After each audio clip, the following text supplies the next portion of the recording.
Well, today we are going to discuss about fuels. At the end of this lecture, students will be able to explain the Indian scenario of fuels.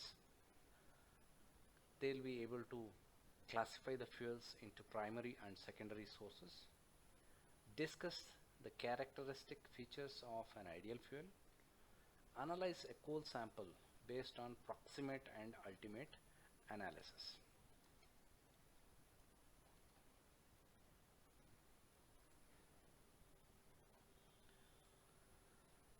Let us look at now the Indian scenario of fuels utility. Okay, we know energy is a basic need of every human being, every life on the earth. We use energy in the form of mechanical energy, thermal energy, light energy, etc. Earlier, people dependent majorly on muscular effort, and slowly as the electricity is generated and industrialization progressed, we depend more on fossil fuels and the electricity generated through fossil fuels. This energy is used in various purposes. For example, domestic purpose we use, transportation purpose we use, in manufacturing we use. Now, many of these applications we are very much dependent, and it's very difficult to imagine life without energy. India is a country with more than 1.35 billion people, accounting for more than 17% of world population. We are very huge population, and of course, the per capita consumption of electricity is lower compared to other developed countries, but still the total quantity of electricity generation in India is huge amount, because the number of people who are living in India is very huge. We are contributing 17% of world's population, so it is huge number. Hence, it faces a formidable challenge in providing adequate energy supplies to the users at a reasonable cost. So when I say reasonable cost, it is very important. We are a developing country. Many of Indian citizens are provided with subsidized electricity and other form of energy. For example, in domestic purposes, if you look at, we are still providing subsidized gases. That means there are certain section of society which needs support from government. Hence, it is essential to provide subsidized fuel. And the utilization of energy is connected with country's economy. If you look at India's nominal GDP, it has crossed $2.972 trillion mark in 2019. That means the annual growth rate is somewhere around 4.5% during the five-year period of 2015 to 2019, 4.7% GDP growth. But last 1 year, due to a pandemic situation, it has contracted, and this year it may continue. So, in the last 6 decades, India's energy use has increased 16 times, and the installed capacity has increased by 84 times. So very huge jump in the installed capacity. Okay, so energy consumption in India is the third biggest after China and USA. Okay, we are hugely consuming electricity. Again, it is largely because of population. In recent years, India's energy consumption has been increasing at a relatively fast rate due to population growth and economic development. Okay, this is what I was talking about. Use of fuels and electricity is directly connected with economic development. With the rapid urbanization and improving standards of living for millions of Indian households, the demand is likely to grow significantly. In 2020, India has occupied the status of third largest consumer behind China and USA. Despite having notable fossil fuel resources, the country has become increasingly dependent on energy imports. Now, whatever fossil fuel resources are available in India, they are insufficient to meet the requirements of such a huge population. So, importing of energy has become essential for our country. But still, millions of Indian citizens have no access to frequent electricity. India's some of the rural population still lacks electricity, as well as small percentage of urban population is also lacking electricity. Of those who have access to electricity in India, the supply was intermittent and unreliable. That is why we are facing shedding, power shedding, and blackouts. That will contribute to the reduced industrial production as well as the agricultural production. Okay, so this is very important. Last few years, it's actually increasing. The power blackouts and power shedding is increasing, contributing to the reduction in industrial output as well as agricultural output.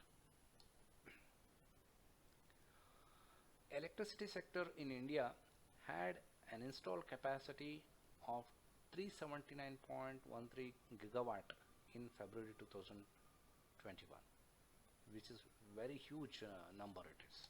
Okay. And in 2013 itself, we have become third largest. Installed capacity has become third largest, contributing to a 4.8% global share in electricity. At present, somewhere around 5.5% global share is there. Okay. So non-renewable power plants constitute about 61% installed capacity. Non-renewable, when I say, it is majorly coming from the fossil fuels. Okay, that too, coal is the major contributor in this non-renewable power plants. Renewable power plants, wind energy and solar energy are the major players in this renewable power plants. They constitute the remaining 39% of the total installed capacity. Okay. Total annual generation of electricity from all types of sources was 1,249.827 billion units in 2020-21. Last year, 1,249.827 billion units of electricity is generated. Okay. Look at the sources of electricity in India by installed capacity. Coal is contributing 53%. 53% of the installed capacity electricity is contributed by coal. And the next major chunk is coming from renewable energy as 24%.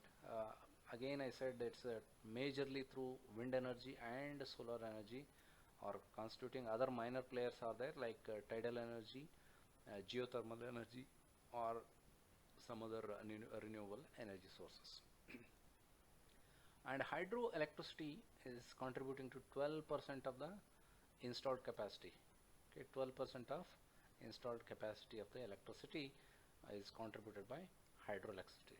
So we have built so many dams, and the water is stored, and water is used to run turbines, and then these turbines generate electricity, and that is contributing nearly 12% of the installed electricity capacity. And natural gas is contributing to 6.5%. This is again, as a good quantity of electricity is produced using natural gas. A nuclear electricity, nuclear energy is used to produce electricity, where it is contributing smaller extent. Still we are growing in producing electricity through nuclear energy. Right now it is contributing 2%. There are other few small players. One is oil, and other form of energy generation is there. So majorly coal, hydroelectricity, natural gas, and renewable energy are the major contributor to Indian electricity generation. Okay.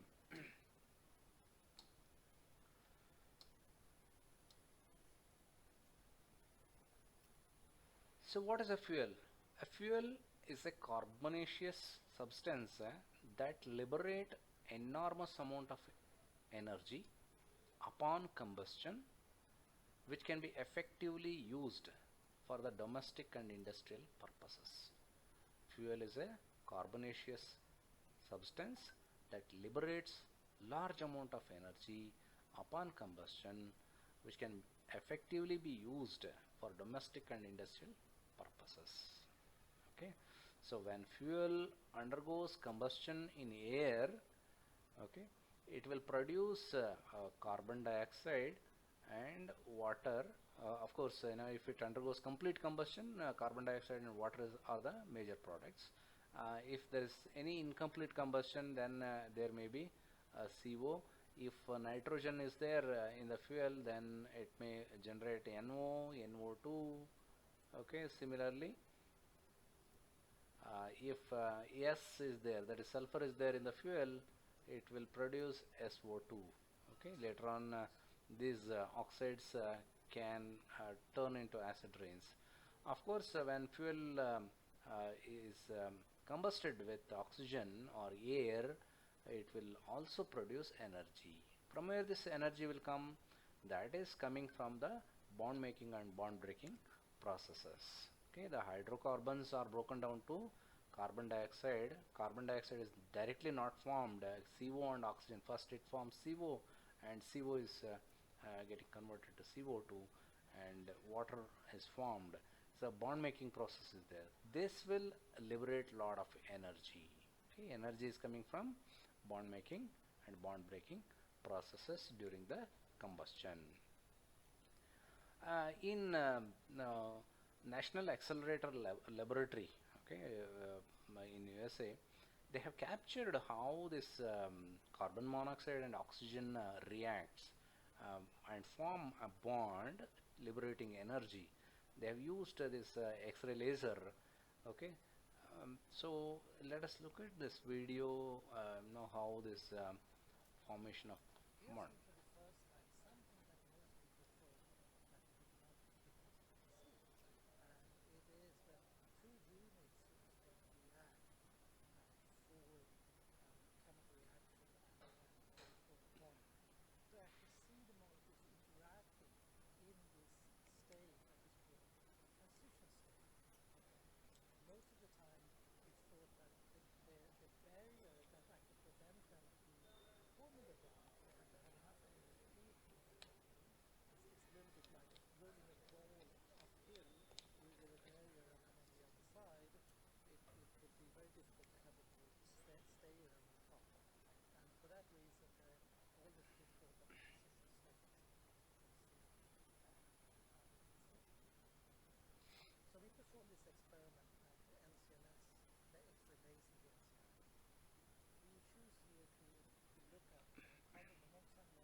So that's one of the videos showing carbon monoxide and oxygen interacting and then forming carbon dioxide, liberating energy during the process.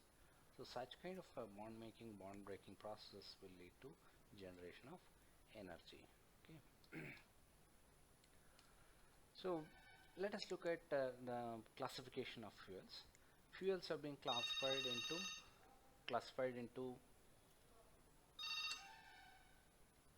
primary fuels and natural fuels. Um, Primary fuels are further classified into solid, gaseous and liquid fuels. Primary fuels are classified into solid fuel, gaseous fuel and liquid fuels. Example for solid fuel will be, simple example is wood and coal. For liquid fuel, crude oil or petroleum, it is the natural fuel. Gaseous fuel, natural gas.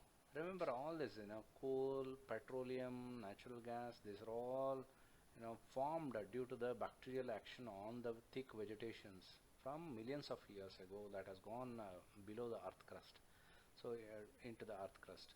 So they have taken millions of years ago to form this woody mass or coal or fuel resources, but we are consuming at very faster rate. So fuel management is becoming increasingly important for all of us. Okay, understanding the utilization of fuel and fuel management becomes very, very important. On the other hand, the secondary fuels again are subdivided into solid fuel, liquid fuel and gaseous fuel. Example for secondary solid fuels, you can give an example of charcoal, and secondary liquid fuel, you can give the example of alcohols, and the gaseous fuel you can give the example of coal gas. It's a mixture of gas. Okay, so charcoal you can obtain by heating wood at a particular temperature in absence of air, forming charcoal. Okay, so there is a derived one from primary source. Similarly, alcohols, woody mass can be converted into the starch of woody mass can be converted into alcohols by enzymatic action. Okay, alcohols are produced. These are derived fuels from primary fuels. And similarly, coal gas can be obtained by destructive distillation of solid primary fuel. Okay, so this is how the fuels are classified into primary and secondary fuels. Further, they are subdivided into solid, liquid and gaseous fuels. What are the characteristics of a good fuel? So if you want to call a fuel as a good fuel, it should possess high calorific value. Okay, calorific value is heat content, high calorific value, and it should possess moderate ignition temperature. What happens if ignition temperature is low? It can catch fire at very low temperature, and fire hazard can happen. If the ignition temperature is high, then to start the combustion it becomes difficult. So moderate ignition temperature is very, very essential for a good fuel. A fuel should have low moisture content. If low moisture content is there, calorific value is high. If moisture content is high, calorific value goes down. That is why any fuel should have low moisture content. Also, a fuel should have low ash content. Again, higher ash content will lead to the lower calorific value. Hence, low ash content is essential. A fuel should have moderate velocity of combustion. If velocity is very high, then controlling of combustion becomes difficult. For various application, we need a controlled velocity of combustion. Hence, moderate velocity of combustion is very, very essential. It should not produce harmful products. For example, if it contains nitrogen and sulfur, if the fuel contains nitrogen and sulfur, it will lead to the production of oxides of nitrogen and oxides of sulfur, which they are later converted into nitric acid and sulfuric acid, which are very harmful in nature. Okay, that is why a fuel should not have harmful products, should not produce harmful products. The cost should be low. A fuel cost should be low. Okay, obviously, for any industry's growth, cost of the fuel should be low. Okay, it should be economical. It should be easily storable, and it should be easily transportable. Okay, so this will help in storing and transporting any fuel. It should be easy. Okay, that is the good characteristics of a fuel. Look at the composition of the coal, which is the major source that is used in electricity generation in thermal power plants. Now, this coal mostly will have carbon, nitrogen, oxygen, ash, sulfur, hydrogen. These are the major composition that is present in the coal. Okay, the majority of composition will have carbon. Okay, 75% near is actually, it varies. One of the example I have given here, okay, generic composition is given. It varies up to 80-85% of carbon also will be there in some of the coal. Okay, and 10% ash will be there. Okay, and nearly 8% of oxygen, 5% hydrogen. It is again, hydrogen varies, 5 to 10% hydrogen. Small quantity of nitrogen will be there, 1 to 1.5%, 0.5% of sulfur. Okay, so now major contributors for acid rain are these nitrogen and sulfur. When it is burnt, when the fuel is burnt, they get converted to oxides of nitrogen and sulfur. Later they get converted to acids, respective acids. Okay, this is the composition of coal. Where do we use the coal? So we use electricity generation. 68% of coal is used for electricity generation, and in industries, majority of the coal we are in industry. In that, 7% into steel manufacturing, 4% into cement manufacturing, other industries 8%, heating, for heating purpose we use 3%, other uses other than industry 10% of coal is being used. These are the major uses of coal.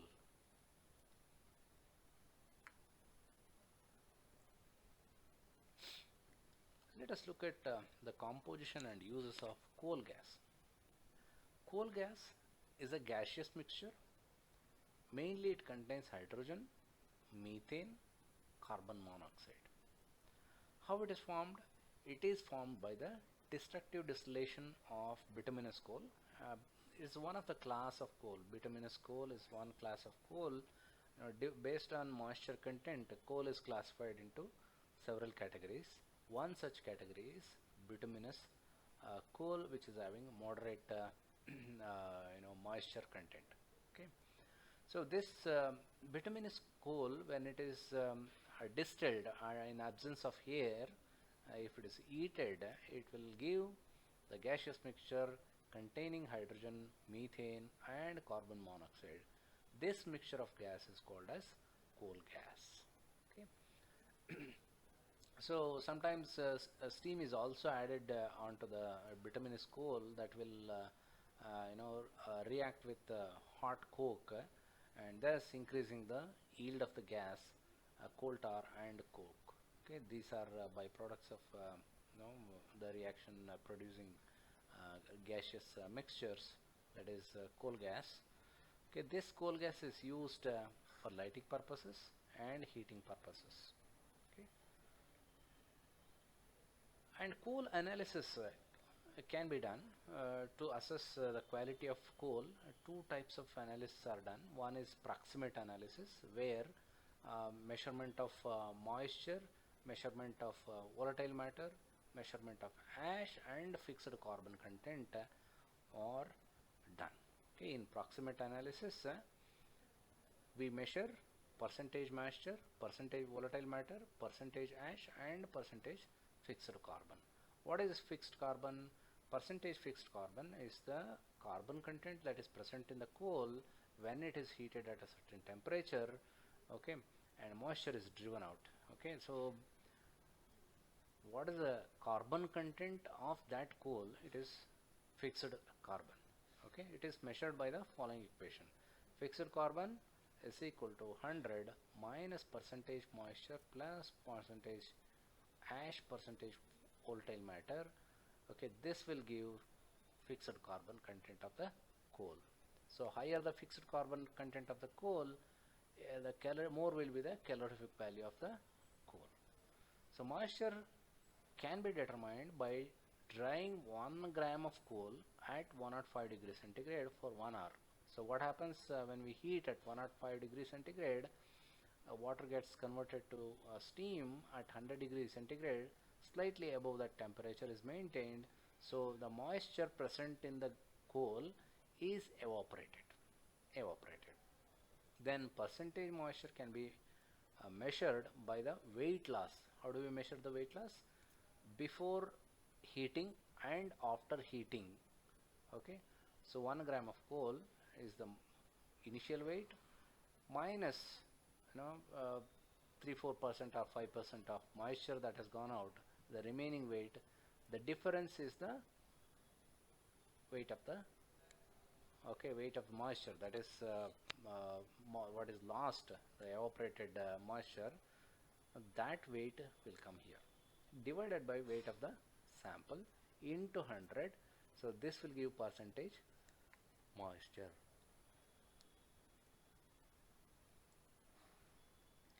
We can measure ash. How do we measure? By heating 1 gram of coal at 750 degrees centigrade to 750 degrees centigrade, approximately till the complete combustion of this coal. So what it will give the ash. Okay, the carbon gets converted to carbon dioxide, hydrogen gets converted to water, and remaining ash content weight is measured after cooling down to room temperature. Okay, so percentage ash is equal to weight of the residue, whatever the left out ash, divided by weight of sample into 100. That will give the percentage ash. Let us see how percentage volatile matter is measured. Volatile matter is the weight loss obtained after heating 1 gram of coal sample at 950 degrees centigrade for 7 minutes in absence of air. Remember, in absence of air.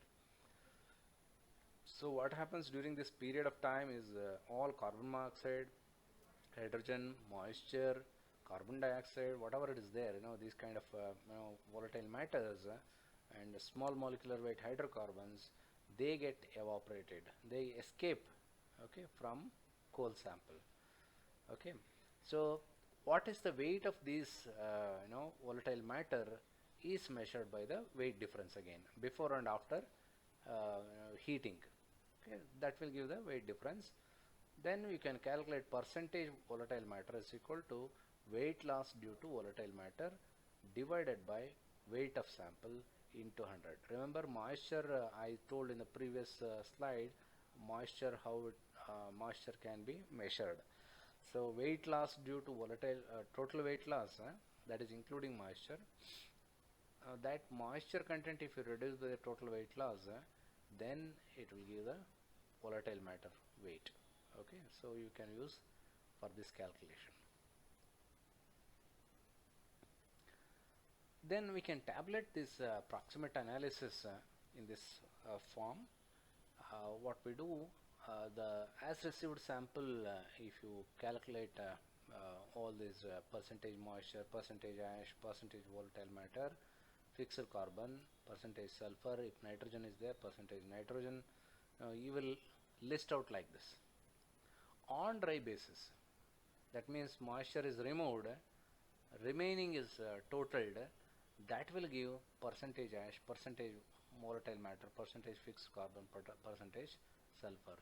Okay, on dry basis it is calculated again. Then dry ash free basis. So percentage moisture is removed, percentage ash is removed, remaining is totaled. Then what you get is percentage volatile matter, percentage fixed carbon, percentage sulfur. That should be total 100. Okay. Dry mineral free basis. How it is calculated? We remove percentage sulfur, percentage nitrogen if any from that. So remaining is totaled to give 100%. Then percentage volatile matter, percentage fixed carbon is measured. Okay. This will have very high calorific value. This dry mineral matter free coal will have very high calorific value. Now these are the equations that are used for calculating and listing out the proximate analysis, what I mentioned in the previous table. Okay, so on dry ash free basis, how it is calculated is given. Okay. The other analysis of coal is ultimate analysis, which is more comprehensive in nature. It is dependent on quantitative analysis of various elements. What are the elements present in coal? Carbon is there, hydrogen is there, sulfur, oxygen and nitrogen is there. Now why this measurement becomes important is, when we carry out combustion reaction, the mass balance or the material balance becomes very, very important. Okay, so during the material balance, knowing percentage of carbon, knowing hydrogen percentage, sulfur percentage becomes very, very important.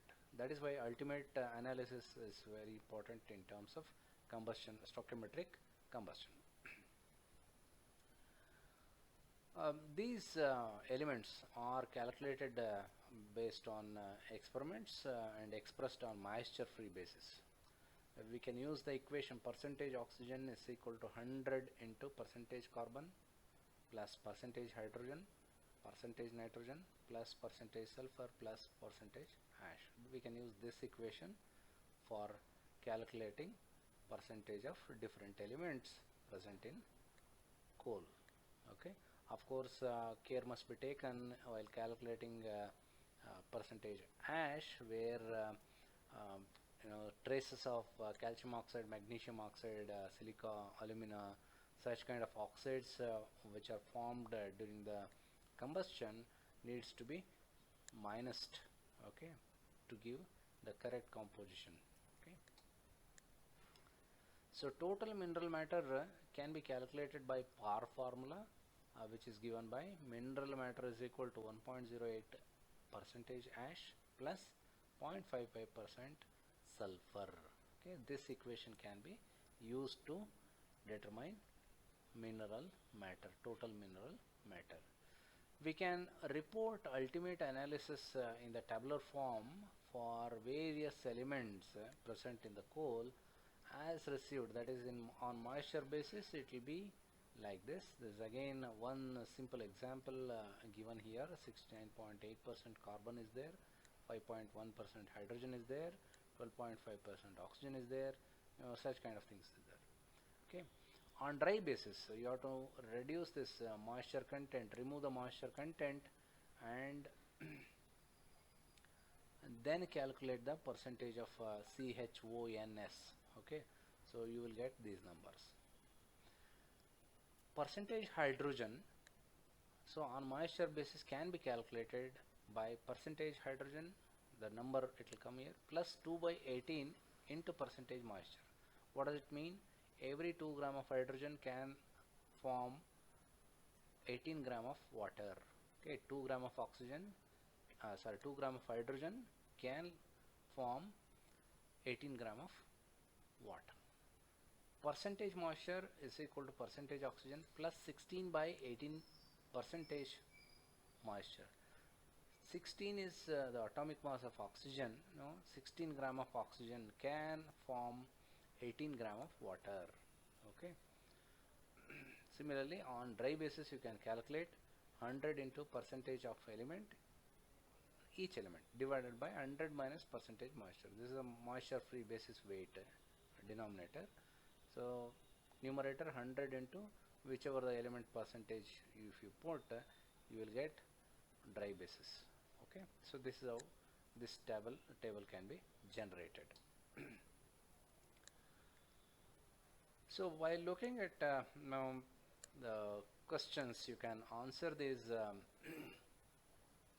question. Combustion is a reaction in which a substance reacts with, obviously it is oxygen, okay, carbon plus giving rise to carbon dioxide. Simple combustion reaction I have written. Essential requirements for producing fire are fuel is required, air is required, heat is required. That means all of these is the correct answer. Acid rain is caused by oxides of sulfur nitrogen, sulfur carbon, carbon nitrogen, phosphorus carbon. If you look at this, even though carbon is contributing to carbonic acid formation, but majority quantity is coming through sulfur and nitrogen. Hence, more appropriate answer would be A. Okay. So what we have discussed, let us just recap. We understood the Indian scenario of fuel utilization. Majorly, coal is contributing to the electricity generation. Okay, so the coal contains majorly carbon and volatile matter percentage. Ash content will be there. So coal can be analyzed by using two ways of analysis. One is proximate analysis, where we measure moisture content, volatile matter, ash, and fixed carbon content. In ultimate analysis, we do the quantitative analysis of various elements present in the coal sample. Those elements are carbon, hydrogen, sulfur, oxygen, and nitrogen. Okay. So a good fuel should have higher calorific value, lower ash content, low moisture, moderate ignition temperature, moderate velocity, etc. Okay. So with this, we end the session at this point in time. We will meet in the